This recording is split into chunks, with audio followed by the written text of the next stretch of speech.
Hello, Buckeye fans, and welcome to another episode of the Bucknuts Happy Hour. I am Patrick Murphy here from Bucknuts and 24/7 Sports. We're going to talk about expectations, questions for the Big Ten, for Ohio State, and also Michigan as we head into Big Ten Media Days next week. Fall camp's kicking off the week after. The season is upon us. So if you are watching this on YouTube, please give us a thumbs up, turn on that bell notification for all of our videos because in addition to our podcasts, there are plenty more coming as the season gets underway, and you don't want to miss anything. If you're listening to this on your podcast platform of choice, please comment, 5-star review. All of that stuff is very helpful. I'm drinking Busch Light today. The last few weeks, I've done Red Stripe or other bottles, but I miss the sound of, I don't know if you could hear that well, but the cracking of the can. Um, oh, sorry, this is Labatt Blue, not Busch Light. I drank the Busch Light already, I guess. Silly me. Anyway, we've got light beer today, so cheers to that. All right, so we're going to start off today looking at Michigan, obviously Ohio State's biggest rival, is Ohio State's only real rival, and a team that the Buckeyes have not beaten the last 4 seasons. Michigan obviously won the national championship 2 years ago, had a bit of a down season last year, I think you could fairly say. And now, where do the expectations stand? What's going on heading into the 2025 season? And to talk Michigan, we're going to bring in our friend from the Michigan Insider, 24/7 Sports Michigan site, Alejandro Zuniga. Alejandro, how are you doing? And why did you make Ohio State fans watching this live stare at the big house behind you there? To answer your second question first, because my office is a bit of a mess, and I while we feel had that. technical difficulties earlier, pre-recording, I found that there was a green screen option on this wonderful Yeah. platform. I'm doing fantastic. It's felt like a long off season.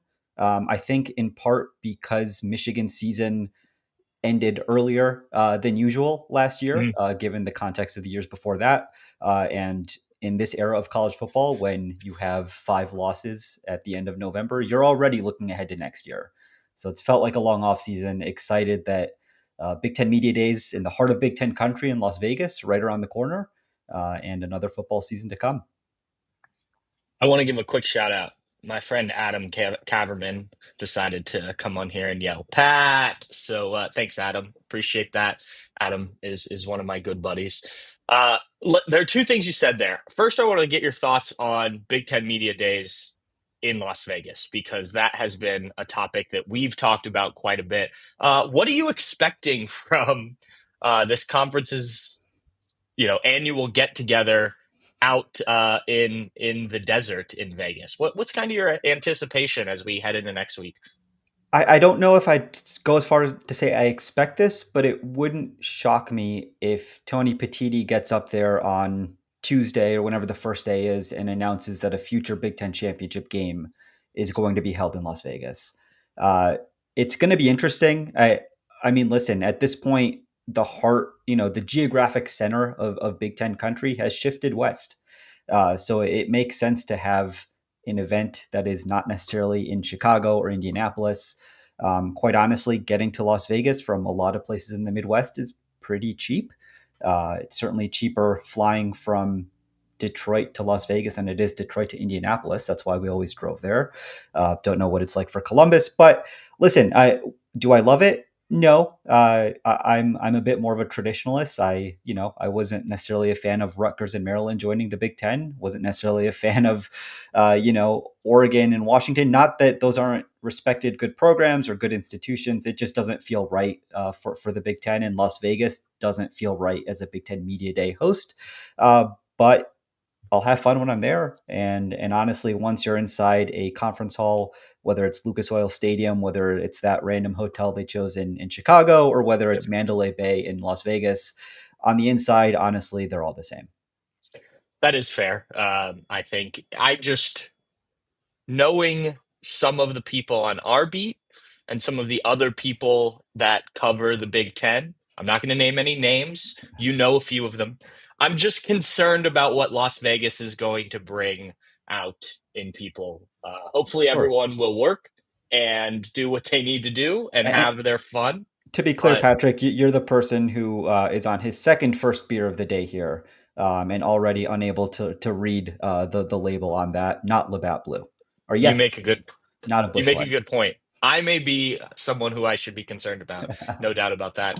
Um, the other thing you mentioned was Michigan's five-loss season last year, and we don't need to rehash that, but what are kind of the expectations for this program coming off of that? Obviously, as we said earlier, 2 years removed from a national championship. From people you talk to in the program, fans outside the program, other media people, what's the thinking about the Wolverines in 2025? I mean, big picture, I think there's lessons learned from the season last year. Mhm.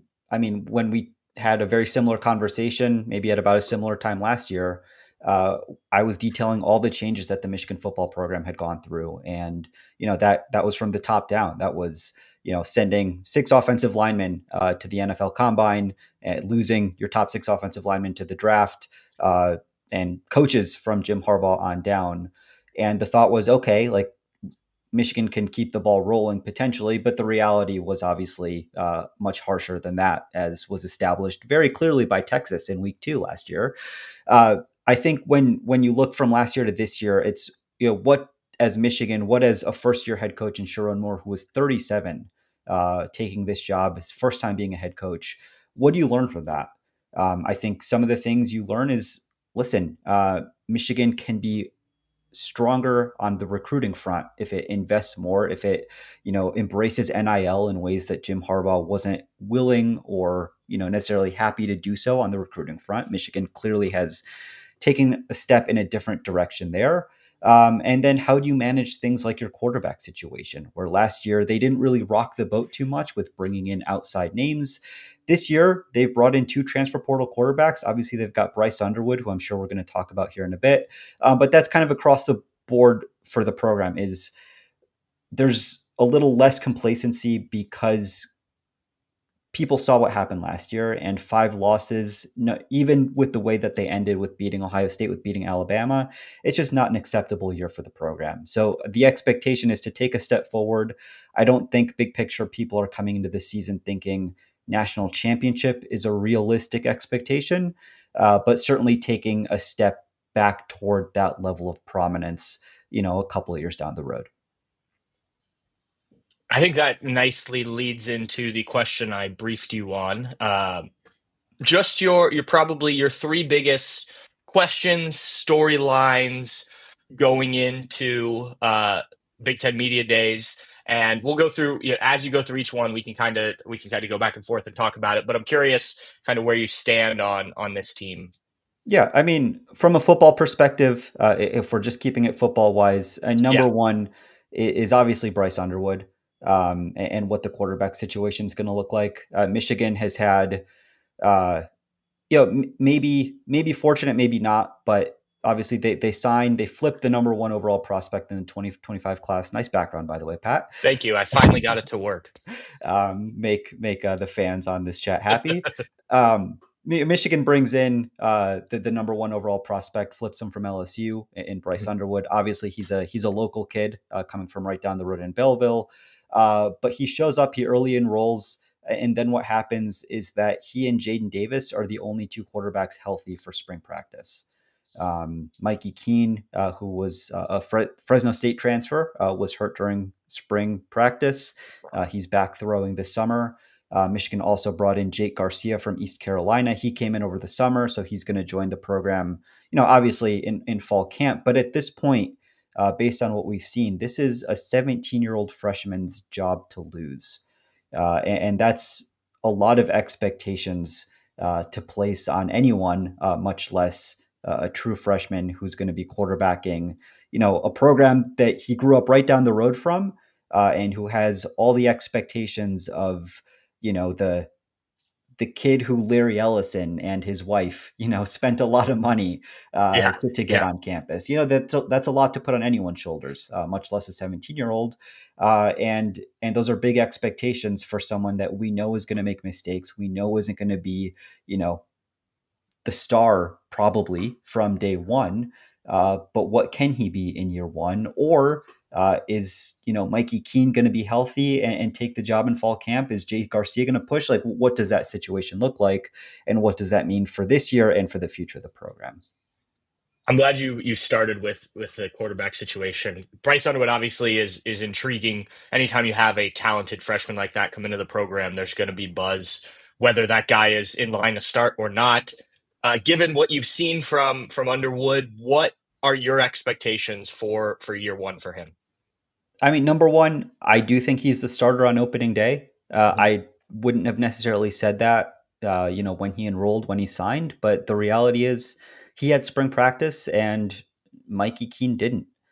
Mikey Keene, what he has going for him, he has a lot of experience in college football. He also played under the new offensive coordinator, Chip Lindsey, back when both were at UCF. So he has some familiarity. But the reality is that he and Bryce Underwood are two very different quarterbacks. So if Michigan is going to do what it can to be successful this year, they need to design their offense around either one or the other. So presumably they design it for what Bryce Underwood can do. Now, what does that look like expectation wise? Again, he's going to be 17 until August, until next month. He's going to turn 18 right before the season starts. You expect him to make mistakes. But the reality is that based on what Michigan had last year at the quarterback position, very little can still be a significant step up. Um, because, hey, I mean, y'all watched the Ohio State game. Y'all watched, maybe you saw the Alabama game, the USC game. Michigan beat USC by throwing for 32 total yards. That's That's some not Iowa stuff right there. that is beyond Iowa. I mean, honestly, like look at the passing numbers for last year. Michigan was last in Power 4 football, right? They were ahead of only service academies in terms of passing yards per game. Oh, Their leading receiver was tight end Colston Loveland. The top three like wide receivers behind him combined had fewer yards total than the one leading receiver, the tight end Colston Loveland. So I think when you look at Bryce Underwood, he is clearly, from just a pure talent perspective, the most talented quarterback on the roster. When you look at what he did at Belleville, the offense really incorporated the use of his legs as a weapon.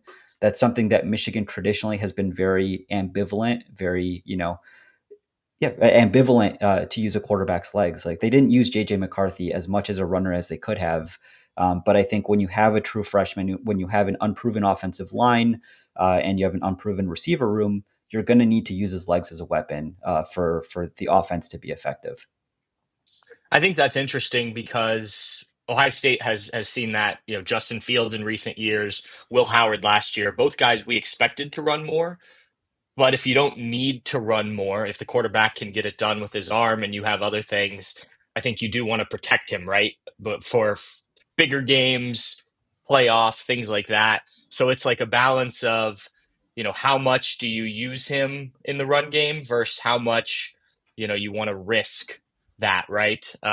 So I think that's always an interesting dynamic for coaches. What is your second question you have for this team for media day heading into media days? Sure. Second question, and honestly, given who Michigan is as a program, maybe number one question is what the offensive line looks like, Sure. specifically at left tackle, and that's, I mean, maybe one A, one B in terms of most important positions on an offense is who's your left tackle, who's protecting your blind side as a quarterback, and Michigan has very real questions at the position. I mean, right now there are three names who are in the mix for that position. One of them is Evan Link, who played at right tackle last year and really had I call it nicely, an embattled season as a redshirt freshman right tackle. He had his moments. He's certainly on the ground. He's a physical offensive lineman, but really struggled in pass protection. And he's potentially going into fall camp the leader at that position. Another guy is a true freshman who could compete for that spot in Andrew Babalola. He was a 5-star, certainly has the pedigree, but the expectation, even when he came in as a 5-star, was that he was, a physical specimen, but Mhm. still very raw. And then the third name there is Blake Frazier, who's He's going to be a redshirt freshman this year. Didn't play a single snap last year, if I recall correctly.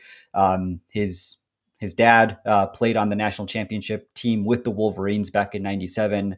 But Blake himself, like he was hurt for most of last year. He's only coming back healthy recently, and that's why he's making a push. But it's three names with very, very little proven between them. Evan Link played at left tackle in the bowl game against Alabama, did okay, but again, that was a bowl game where Michigan, got up a couple scores early and then was content to bleed the clock. In part because, as mentioned, they didn't really have a passing game to speak of. So that when you look at the success of Michigan as an offensive unit this year, offensive line is going to be what decides that. And when you dive into the offensive line, left tackle and right guard are the two positions where there are big question marks heading into fall camp.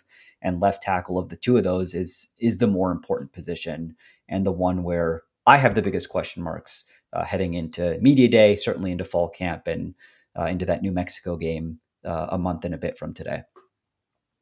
Do you think the offensive line comes together the way they need, or is it enough of a question mark that you just can't tell at this point? It's enough of a question mark that I can't tell. I would have been maybe more confident. I was more confident last year, Sure. given what we heard from players, what we heard from staff. The fact of the matter is, the offensive line last year was not to Michigan's standard or expectations. Certainly, they were a better run blocking unit than pass blocking unit. They had their moments, as in both phases. Uh, they were behind the eight ball a little bit because teams could load 9, 10, all 11 players into the box and not fear any sort of negative effect from that, given the state of Michigan's passing game. But the reality is, Greg Crippen at center, he lost his job in fall camp last year, and there was a surprise player who started at center who nobody expected. Right. It was Dom Jadis, who was a guy who'd come in playing defensive line, who had been buried down the depth chart until fall camp last year.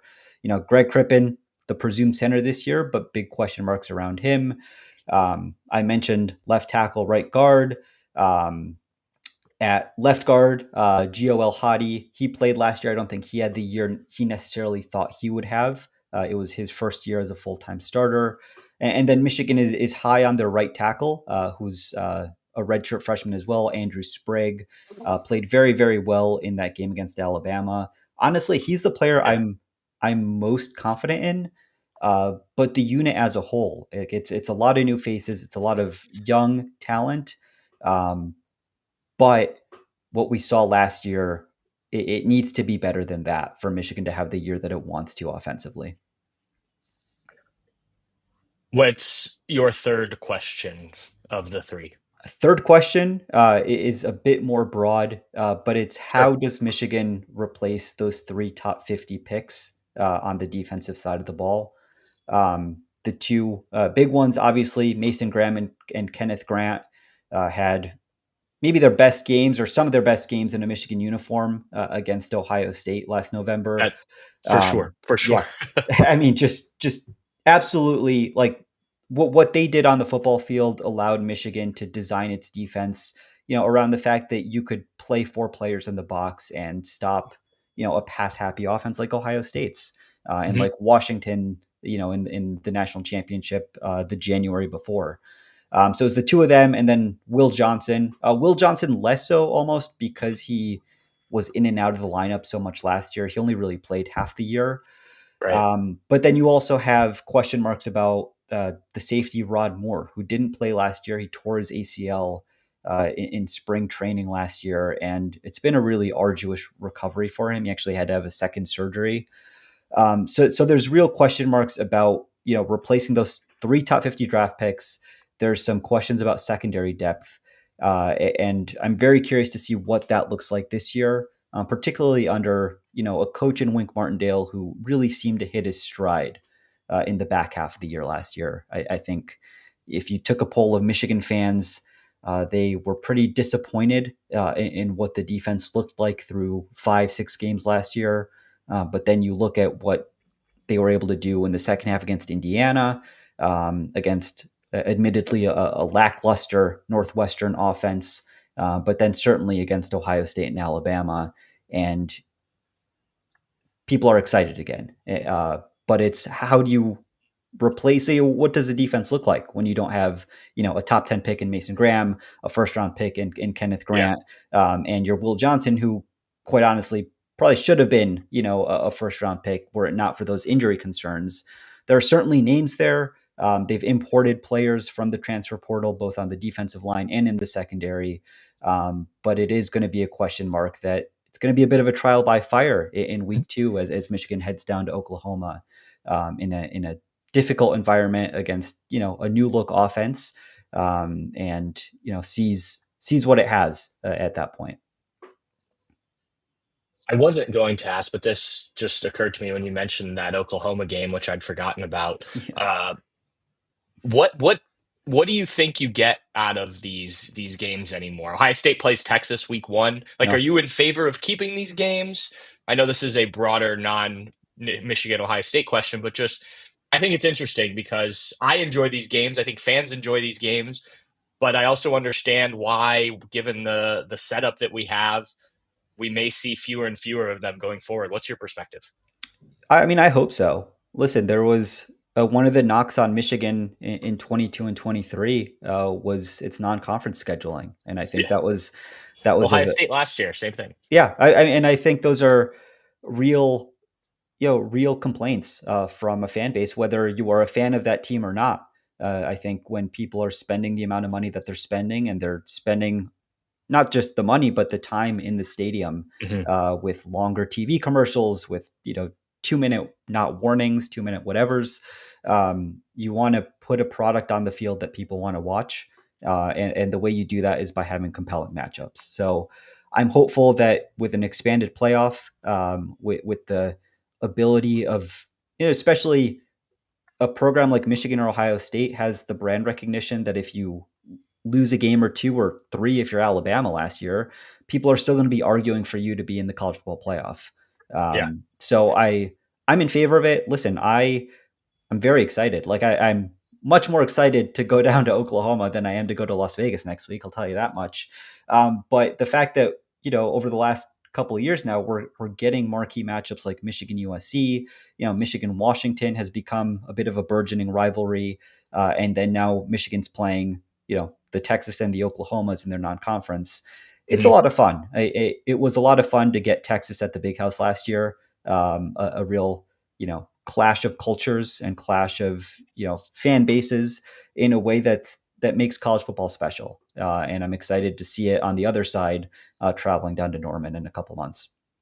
Yeah, I'd give you advice on what to do in Norman, but I did not get to make that trip back when Ohio State Oof. played there, whatever year that was. But the people that did spoke highly of the trip I'll down there. I'll say So that the Baker Mayfield, that maybe it's just me. I feel like that was the original flag planting. Like if that was when they came to Columbus. Yeah, right, but like I don't remember it happening before then, and I remember yeah. that being a major story. Obviously, it's remained one, but when I think back to flag planting incidents, like that's the first one in my memory Baker Mayfield, a pioneer among college athletes. of trying to shove poles into field turf where they Different, don't yeah. they don't really stick. They should just put a little hole there just for, Yeah. midfield. Okay, I've got two more questions for you before I let you go. The first is on Sharon Moore. Obviously, only year 2, but year Mhm. 1 did not go as many expected. You have this, looming sort of investigation sitting out there. Just where are you on Sharon Moore? Is he on any sort of hot seat this year in your mind? How do you feel about him as the leader of this program? Just your general thoughts on Michigan's head coach. Yeah, I think back to what I said when we started this segment is what I'm most encouraged by is that he seems to have taken shortfalls from 2024 and address them for 2025. That's both on the recruiting trail, where he has embraced NIL in a way that his predecessor did not, but also from a roster perspective, where he has been. I think last year, whether that was because of the late coaching transition or what have you, They weren't as aggressive in the transfer portal. They weren't as aggressive in filling potential holes on their roster as they needed to be. They've certainly done better with that this year.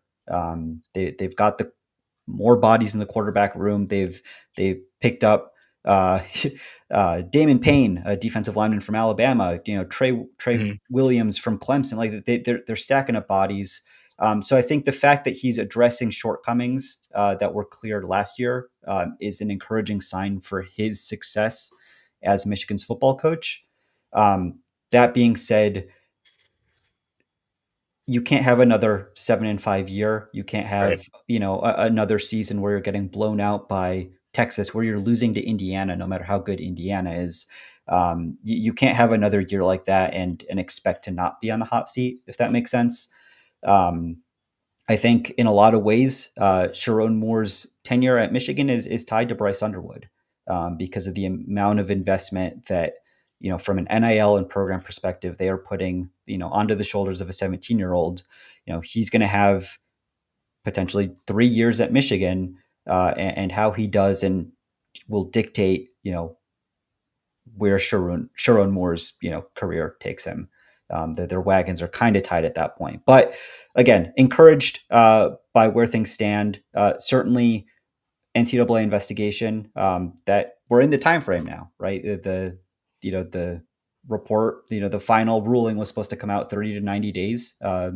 We're within the early side of that window, so that's going to have an impact on this year.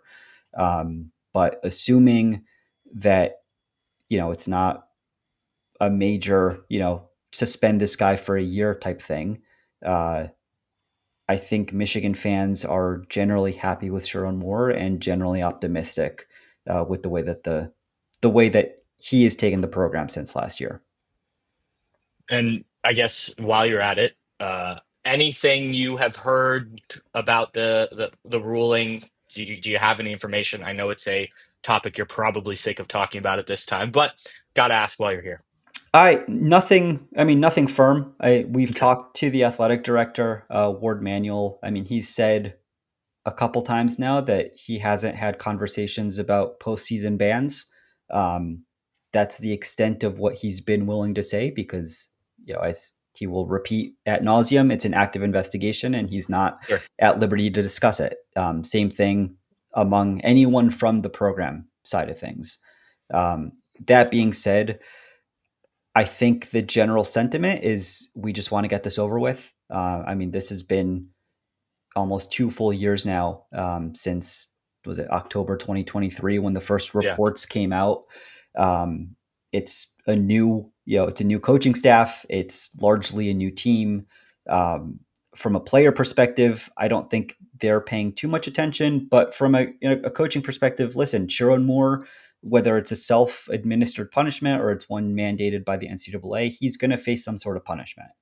And the sooner that gets released, I think the better for the program so that they can take the next steps. I Sure. think it's important to remember that when Jim Harbaugh was suspended for that 2023 season for parts of it, he was still allowed to coach during the week. So really the impacts of that suspension were minimized because the only thing he couldn't do was coach on game days. That's been changed. So if Sharon Moore were to be suspended, he wouldn't be able to coach throughout game week. Yeah. So the earlier you have that ruling, the earlier the program can come up with its contingencies and, hopefully finally move beyond this, whatever that looks like. Yeah, I think it was similar when Urban Meyer, if I remember correctly, was suspended for the first three games of the 2018 season. I think he could work during the week, Yeah, but then not coach on game days. All right, Alejandro, thank you very much. I think that was informative on the Buckeyes' biggest rival as we head into the start of the season, which is just around the corner. I will see you next week out in Las Vegas. I'm looking forward to it, just in general. I always enjoy, even wherever it is, Indianapolis, Chicago. I always enjoy when we're able to all get together, and I think it's a fun way to start the season. So I'll see you out there. absolutely. Should be a blast. See you, All Patrick. right, see ya. All right, thanks again to Alejandro Zuniga from the Michigan Insider, our 24/7 Sports Michigan site. I know that there is a lot of intrigue about what is going on with the Wolverines in terms of the impending investigation, but I imagine people are also interested in what this team's going to look like a year removed from a national championship and following a disappointing season in 2024. Even as Buckeye fans, I think there's some interest there. So thanks to Alejandro for stopping by and talking with us about that on the happy hour. I want to dive into some of Ohio State's biggest questions going into Big Ten Media Days. And then a little bit just in general, kind of some questions I have, I think that are relevant to the conference as a whole. If you have some questions about this team going into the season that are still kind of out there lingering, maybe not ones that I can necessarily answer, but ones you hope to get answered either from Ryan Day and the group of players that are going to Indianapolis or for things that might happen during fall camp, whatever. If you're watching this live, feel free to throw those in the chat. I'll bring those up and we can discuss some of those as well. My first thing, and actually I wrote about, I'm in the process of writing for each guy going to Big Ten Media Days, which again, Ryan Day, Sonny Styles, Caleb Downs, and Jeremiah Smith. 5 questions for each of them. I started it on Thursday with Ryan Day. I will have Sonny Styles out on Friday, Caleb Downs on Saturday, Jeremiah Smith Sunday before we head out to Las Vegas next week. So just in general, I won't go specific player by player, but obviously this quarterback situation is the biggest thing sort of hanging over Ohio State heading into 2025. That is something certainly that's going to come up at Big Ten Media Days. It's a question that will come up probably every time we speak to Ryan Day or any offensive coach player until there's an answer, right? But I don't think there's much that they could give in terms of an answer that you can say right now, right? Ryan Day doesn't have much more information about the quarterbacks going into Vegas next week than he did at the end of spring. There has been some stuff. Obviously, you can do more team workouts with coaches and things. There are ways that Lincoln Kienholz and Julian Sayin could have developed and maybe improved their standing in this competition this offseason, but not a lot. It will start when fall camp opens in a couple weeks. And I think that is probably when we'll start to get some answers. So that is obviously a big question, just one I don't think is going to get an answer at Big Ten Media Days. One that I do think is really interesting and that we can get some more sort of clarity on is how this team handles being the defending national champions. And actually, before I go into this, Jonathan Dickens had a question, quarterback related. Patrick, do you think there will be a package for Lincoln even if Sayin wins the job? That's an interesting question because he does provide some dynamic things with his legs. I'm not sure if it is enough or if this offense necessarily needs to have a guy like that you bring in. I think Julian Sayin is capable enough as an athlete to do, the stuff Will Howard did last year, for instance. But if the competition ends up, hey, look, Julian Sayin wins it, but Lincoln did some really good things, maybe there is a reason to, have him at least in games at points.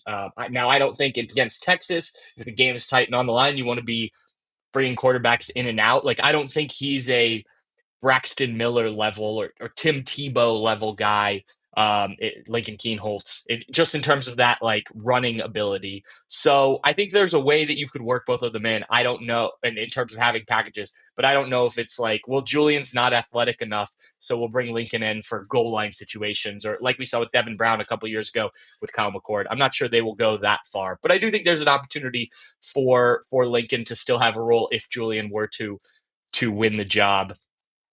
More so than probably the other way around, if we're being honest. And again, if you have any questions that you want to ask or things you are wondering heading into Big Ten Media Days, maybe questions you'd like to find out answers for, feel free to throw those in the chat if you're watching live. So going back to what I was saying, dealing with being a national champion. And this was sort of the big topic on last week's Bucknuts Happy Hour when we had on Jordan Hill from our Georgia site talking about covering the Bulldogs and just the way that they were able to repeat as national champions, because it's hard to do It's super hard to do. I have talked to people about it on a much smaller level when I was playing sports. Like I had, I was on teams that won things, right? And it's just that there's the physical ability of, hey, we have to go through this whole grind again, and probably even on a harder level because we just did this and we know everybody's going to be coming for us. Um, you have to, be able to do all that again. There's also the mental side. How do you avoid thinking about, we're the national champions, right? We are the team that, we're good, we're the best. Like, and it helps that Ohio State has such a different looking roster, and a lot of those guys either weren't on the team last year or weren't big contributors. But I still think it's tough to get over, and even as a coaching staff, and again, some new coaches, some new blood in there, I think that's helpful. But how, if you are Ryan Day, if you are any of these players, and the three players that are going to be at Big Ten Media Days are all players that obviously were significant contributors, like how do you get up to go and do all that again? Like you can't fast forward to the end, right? You have to go through the journey step by step. And it's a similar question to one I had last year that, they had talked natty or bust, natty or bust. Well, you can't win the natty until the end. So you got to go through that whole process. And obviously they were able to do it. Well, now you have a similar situation where like, we want to repeat as national champions. We think we have the talent to do so, but we've got to go step by step. And Ryan Day last year with the bricks, and I thought that was a really good thing. So how do you do that this year? I don't know if you can use that same brick metaphor. Maybe that works, maybe it doesn't. But I do think there needs to be something similar or some way to make sure these players, because you don't want a repeat of like 2015, right? Where that team was really talented. Obviously, that was a lot of the same guys, so it's not like for like, but that team was super talented and didn't even get a chance to repeat as national champions because they lost with a one game that kept them out of the college football playoff. Debate whether or not that was the right decision. I think you could make the argument that Ohio State should have been in, but they weren't. And so how do you avoid that if you are Ryan Day? How do you get this team to the point where come the end of the regular season, you've positioned yourself in the college football playoff? Come the college football playoff, you are playing your best ball, basically repeating what you did last year in terms of that approach to now do it as a second time, coming off of a national champion, those type of things. So I think that's an interesting thing for me. Defensively for the Buckeyes, like, how different are things going to look? Matt Patricia has his own ideas, right? And Ryan Day talked about, the Buckeye defense is going to be the Buckeye defense, and I imagine it's a 4-2-5, and there's a lot of similar schemes to Jim Knowles. But Matt Patricia's done a lot of different things, and he's seen a lot. He has looked at various players and identified, okay, this guy, I can do this with this type of player and this with this type of player. And one of the things we keep hearing about him is how good he is about like taking those players and building that defense around them. Well, this defense has a lot of holes to fill, so to speak, just from guys that left last year. Obviously, there are players that have stepped into those roles. So how does that change this year's defense schematically, and things like that? Because I think there's an opportunity here with a new face and Matt Patricia kind of running things, and the new players stepping in to really kind of make this its own. And yes, you have sort of the base you want to play out of, but I think there's a lot of things you can do. You know, that could be using Caleb Downs more in terms of, I wrote about the best case scenario for him. Like 2 years ago at Alabama, he was the guy on that Crimson Tide defense, right? Over 100 tackles, leading the team, was all over the place. We didn't have to do that last year on Ohio State's defense. Okay, does Matt Patricia put him in some different spots, or maybe, okay, by the end of the year, he is the Buckeyes leading tackle. I think he finished third last year with 82 or 84 or something like that, which is still a very good season. Obviously, he was unanimous All-American. But do you do that? Is there another guy you identified? What does it look like trying to get pressure on the quarterback? Remember, you have 4 new starters on the defensive line. A guy like CJ Hicks to me is really interesting. How does he fit in? Can Matt Patricia identify ways to use him that the Buckeyes haven't in the past things like that. Arvell Reese is not the same type of linebacker as Cody Simon. That athleticism and things like that, like what does that give you? What does year two of Sonny Styles look like now that he has really settled into a linebacker role instead of a safety? And I think if you're Matt Patricia, you've got a lot to play with here, and you can do some different things. The one thing is, it's an inexperienced group, right? Other than Caleb Downs, Sonny Styles, and Davison Igbinosun, you could argue Jermaine Matthews Jr., I guess, too. But most of these guys haven't played a ton. So you have to figure out not only the best ways to use them, but not to overdo it with guys that haven't done it before, right? It's not like you get, this ramp up like you did last year where you had 3 non-conference games and then a couple Big Ten games that you were expected to win. And I'm going to touch more on that in a second. Like, you start week 1 with Texas, so you can't be like building slowly. I'll get to that more in a second. But the way this defense is going to be set up really intrigues me. And I think that how Matt Patricia wants to do that. And obviously they're not going to give away any secrets, but just like, how much difference should Buckeye fans expect when they take this defense takes the field week 1 against Texas? Again, if you have any questions, if you're watching this live, that you have as the Buckeyes head into Big Ten Media Days, feel free to throw those in the chat here, and I can get to some of those as we go on. And then the final thing, and it's sort of, I already sort of touched on it, but how much does playing Texas week 1 change things for Ohio State? It was only a few years ago when Ohio State opened at home against Notre Dame, very similar situation. But Texas may be the number 1 team in the country, which is different. I think Notre Dame was number 5. Not a huge difference, but that's a difference. Texas, according to some people, the favorite to win the national championship, right? You've got them coming to your house. Additionally, you are the defending national champion. So the bullseye on your back, especially from a team that is on a similar level as you in terms of talent and things like that, is going to be huge.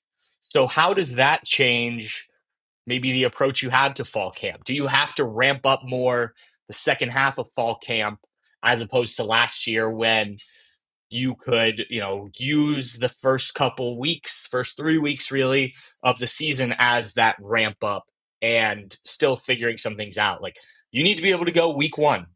Now, the difference between when you played Notre Dame a few years ago and now is you're in the 12-team college football playoff, right? So even a loss at home to Texas, you will probably be just fine, assuming you handle business elsewhere. But it is your first game as national champions in front of your home crowd. I know it's a noon game, but that place at the Shoe is going to be rocking. Like, you want to start that season out with an emphatic win, right? Let's make a statement.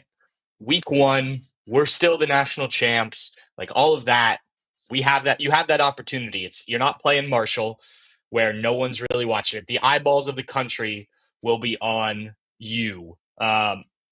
So I think that there is an opportunity there if you handle fall camp right and you have everything in place to go out against Texas. Cheers. And so I think you do have to handle things differently. But how does Ryan Day approach that? Does he try and keep a similar mentality during fall camp, or do they have some different things they'll do to try and maximize the opportunity in week 1? Jonathan Dickens again asked, do you think Brian Hartline will use Quincy Porter this year? I think Quincy Porter's probably a year away, and I don't think that's a talent problem. I think that's more just a depth on the roster problem. Who are you taking off the field if you're putting Quincy Porter on is the question. I think Brian, if I ask Brian Hartline that, I think that's the question he probably asks back to me. Probably not Jeremiah Smith. Probably not Carnell Tate. You're not playing Quincy Porter in the slot, I don't think. So will he rotate in? Will he play? Yeah, I absolutely think so. I think you'll see him. You'll see Mylan Graham. You'll see Bryson Rogers. But that's the thing that Brian Hartline has always said. Like, if you're going to come on to the field, you have to be able to do all of the things that the guy you're replacing. He's not just rotating for the sake of rotating, because he doesn't have to. He's got really talented players that are his starters that can play a full game. So I think you'll see some Quincy Porter, but I don't think it will necessarily be in a big role unless he takes a big jump and sort of forces his way in. But I think it's probably a year away. And maybe, assuming Carnell Tate has a big season, maybe he steps into that Carnell Tate role in a year or so. Um, so now I want to look at sort of some questions I have across the conference. And we addressed some earlier for the Michigan front with Alejandro Zuniga from our Michigan site, the Michigan Insider. So I won't really touch on Michigan with these, even though I do have some questions about the Wolverines, but Alejandro answered some of those. But for me, the biggest one is how does Penn State handle this year? Because they've basically taken the Michigan, Ohio State model of the last 2 years. Let's load up on returning talent, maybe add a couple pieces in the transfer portal, and let's really go after this thing. We see this opportunity. That's where the NIL is gone, all that stuff. So will it work? Can James Franklin get over the hump? Obviously they were close last year. They got to the College Football Playoff semifinal, had a chance there late before throwing that interception. A lot of the talent is back. Not all of it, probably not as much as what Ohio State and Michigan had the last 2 years, but still plenty of talent on that roster. You've got your starting quarterback, you've got running backs, you've got an offensive line, you've got defense. Like the pieces are there. Now, Jim Knowles, as Buckeye fans will remember, a few years back, that defense takes a little bit of time to get really rolling, right? Ohio State, the big plays and things like that they gave up in 2022. So how quickly can he get that all installed at Penn State to maximize what they've got on that side of the ball? I think the James Franklin factor of, big games, it's similar to what Ryan Day had to go through last year. What does it all look like? Can you handle the pressure that comes with these expectations as well? They're probably going to be a top 3 team to start the season. Not that Penn State hasn't been ranked highly before, but it's different when you come in and people are talking about you as a national championship favorite. I think that to go from start of the season to end of the season with that is tough. And you saw with Ohio State at points last year. Now, obviously, they finished the job. They won the national title. But, the losses to Oregon and Michigan and things like that, and how you respond to those things over the course of a much longer season. And then Oregon, that's a team that I feel like, and maybe it's just because even though we're all part of the Big Ten now, like Oregon's out west and I don't hear, but I do try and pay a good amount of attention to what's going on across college football, not just in the Big Ten, but certainly in the Big Ten. Like, I feel like there's not a lot of talk about Oregon this offseason. And obviously they lost plenty, but this is the defending Big Ten champion, right? Your first year in the conference, you go out and win the conference. You're the number 1 team in the country. We know what happened. We saw the Rose Bowl, but the I'll say the pressure of repeating as a Big Ten champion, it's not the same as Ohio State trying to repeat as a national champion, but there's certainly, to use the same phrase, target on your back in this conference. They've obviously had quite a bit of change. How do the Ducks handle this? I think it is interesting.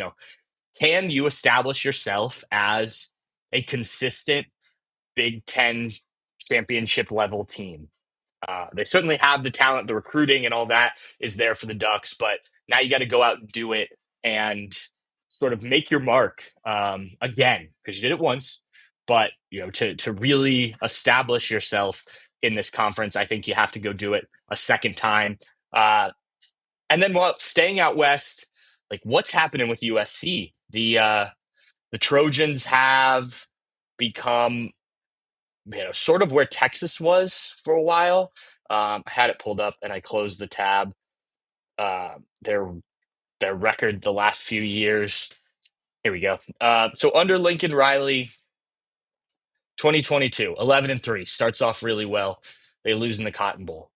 Then 8-5 in 20, or sorry, that was 2022. 2023, 8-5. Last year, first year in the Big Ten, 7-6. If you're USC, you're paying Lincoln Riley all that money, and he's going out and obviously loses to Michigan, loses at Minnesota, loses at home to Penn State, loses at Maryland, loses at Washington, loses to Notre Dame, one of your biggest rivals. Um, they did end the season on a positive note, beating Texas A&M in the Las Vegas Bowl, but Lincoln Riley wasn't hired to take this team to the Las Vegas Bowl, right? He was hired to make this team a consistent national title contender again. They are paying him a lot of money to do that. His buyout is reportedly upwards of $80 million. So firing him is not really a great option because you're going to be paying him to not coach and then having to bring in a coach. So they've sort of leaned into, let's pay transfers, let's pay recruits, let's try and get this thing rolling that way. I think this is a big year for Lincoln Riley and the Trojans. Can you get it back on track and be a contender in the Big Ten and be a part of that college football playoff mix, or even just in the discussion? They weren't even in the discussion. This is USC. This is the team under Pete Carroll that was the jewel of college football, right? And now just sort of irrelevant out in Los Angeles. And I think for the sake of the Big Ten, you would like USC to get relevant again, right? And can Lincoln Riley get them there? I think is interesting heading into Big Ten Media Days and how they plan on doing it. Because I stood there at Big Ten Media Days last year and listened to Lincoln Riley at his press conference, and he talked a big game while also admitting that there were some things that they were still figuring out. Well, now you're a year on, you're familiar with the conference, things like that. It's time to go, buddy. And I'm interested to just hear how he sort of plans to navigate these waters in 2025. And then the final thing for me is there's been a lot of talk about Illinois as sort of that Indiana team that may kind of not sneak up on people. We're already talking about it, but have be one of those sort of outside teams to climb into the Big Ten conversation and the college football playoff conversation. They've got talent coming back. It's a good roster. I really like Illinois. Is it that team? Can Indiana do it again? Who of these sort of outside the Michigan, Ohio State, Penn State, Oregon, uh, the teams that have been in the mix, so to speak, for Big Ten titles, who could maybe work their way in there and have a season that I'm not even going to say no one sees coming, because again, if it's Illinois, people are seeing that coming, but just kind of crash the party and be a bit of a surprise, and if it's somebody else besides maybe Illinois or Indiana, then maybe it will be a surprise. But who is that team? That's not something we're going to get answered at Big Ten Media Days. But if you're Illinois, we're talking to their contingent. How do you handle sort of this talk? And the answer is obviously, oh, we don't listen to that. We don't. But they're aware. They know they have a talented team, and there are some expectations this year. Well, that's different than how things normally are at Illinois, right? And then if it is a different team, it'll be interesting to see once the season happens. And like Indiana, you're rolling. Will you come into Ohio Stadium, your first real test of the year, smacked in the mouth? And it's a different team. Jonathan Dickens says, "What about Wisconsin?" I mean, that's a question in and of itself with Luke Fickell and the Badgers there. It's not gone well. I think Luke Fickell is at Wisconsin 13-13 in 3 seasons. I think it's really 2 seasons. He only coached 1 game in 2022, which was the bowl game. But that's a question.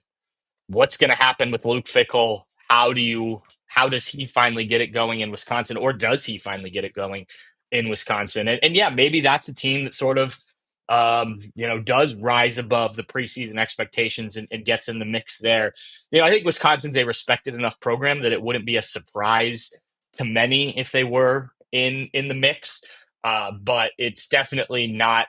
Last year they went 6-7, right? So it would be a surprise from that standpoint. So yeah, those are kind of my thoughts. The season is coming up fast. I know for most of you listening, watching this, it's still about a month and a half away. But for us, it starts next week, and we're gonna dive right into it, no doubt about it. We're excited. to head out to Vegas. We're excited with everything. It's a great time to, if you're not already, become part of the Bucknuts and 24/7 Sports family. Join us over here because we'll have a lot going on over the next few weeks, next really month and a half, like I said, leading into the season. If you're not already, please turn on that notification bell on YouTube. Get our YouTube videos. It'll have all of our podcasts. This podcast, Bucknuts Morning 5, with Dave and Dan, Bill, all the guys. And then, always leave comments. Let us know what you think. Same if you're on the podcast. Give us a 5-star review. Leave us comments. That stuff is always appreciated. We're almost there, guys. We are almost there. It is almost football season. For me, when Big Ten Media Days start, that's when I feel like it's time to be off and running. I know some people are like, "Oh, do you dislike this time of year because your summer's over?" No, this is what we do. We love it, right? And so excited for the start of the season. I think it's going to be a really intriguing season, not only for the Buckeyes, but really college football in general, as we still navigate this madness of a sport that we all love. So thank you guys for tuning in. I appreciate it. This is another Bucknuts Happy Hour. Thank you to Alejandro Zuniga for the Michigan Insider, the 247 Sports sites. Cheers. We'll talk to you next week from Las Vegas and Big Ten Media Days.